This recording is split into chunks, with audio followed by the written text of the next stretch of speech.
Good morning. Well, maybe it's good afternoon or good evening, wherever it is, wherever you are. This is Donald Scoville, and I wish to share with you some of my thoughts about this police problem. I think two things need to be done, and they'll greatly alleviate the police problem. Won't cure it, and the first one is, you've all heard of West Point. Fine institution. Eisenhower, many great men went through West Point, and now it's open for women. That's great. Anyway, they have what they call an honor code. And what that means is that you cannot lie, cheat, or steal. And even more so, you will not tolerate anybody else lying, cheating, or stealing. As an example, with our police problem, there's a video of three officers walking together, trying to get people to leave a curfew problem or something. And the officer in the middle comes across a girl standing there, not doing anything, and he just clobbers her. Uncalled for, no justification whatsoever. But what was alarming, even more so, was the other two officers just kept walking. Yeah. This reporter once pointed out, which I thought was an excellent point. He said, if somebody was trying to attack me, the police, rightly so, would defend me and would stop this person and arrest them, and they should. But shouldn't they also protect me against the police? Didn't this girl deserve that opportunity to be protected when these other two policemen saw a fellow officer wrongfully attack her and they do nothing? And that's where the honor code needs to be implemented for the police department.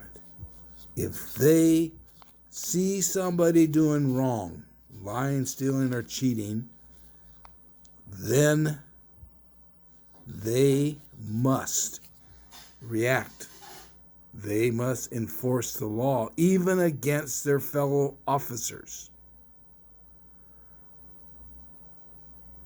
And this honor code, unfortunately, is going to have to be implemented by law, by any contractual agreements the cities enter into with the police department, police unions, because if it's not enforced by law, sadly, the police won't do it. So it has to be legally enforceable. The other problem is the police disciplinary file. Now, that's sacred. You can't know that I've did so-and-so for 18 years, 18 times, whatever it is. Oh, no. That has to end. Now, and again, this has to be done by law, any complaint against an officer for physical assault or any violation of the honor code will result in a complaint against the officer. And that complaint has got to be resolved with a hearing or admission, because the complaint will end up being sustained or rejected because it wasn't proven. Because sometimes false accusations are made against officers. I can't deny that. But then, when a person is arrested by that officer, that file of his disciplinary action will be made available to that person, and they can use it as permitted by law in their defense. And maybe if some of these officers realize that if they do things wrong, it's going to come back to haunt them, that they'll clean up their act. There's a lot of good officers, and they're being wrongfully branded by these bad officers. But they need to speak up. They probably, this officer in this latest terrible event had been on the force for 18 years. You don't think during those 18 years his fellow officers saw things that they really didn't agree with, but they didn't say anything?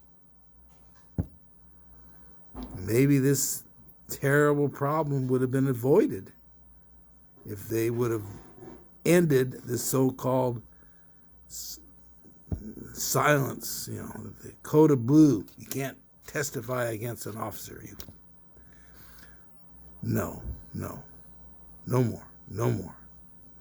Well, I think if those two things are implemented, they would go a long way to resolving some of these problems.